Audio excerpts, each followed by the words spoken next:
Враќање од пензија на пилоти за гасење пожари, пренамена на оклопни возила со пумпи и резервоари на вода, до екипирање на Дирекцијата за заштита и спасување.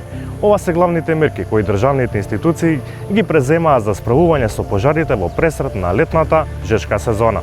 Во 2024 година изгореа околу 100.000 хектари шума. Тоа е една од најголемите загуби на шума во поновата историја. По неколку години ќе бидат активирани сите 3 ер-трактори, а на располагање се ставени по 2 армиски и полициски хеликоптери за гасење пожар.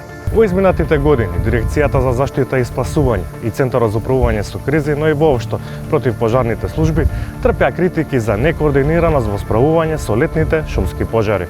Проценката е дека територијалните противпожарни единици се во тешка состојба.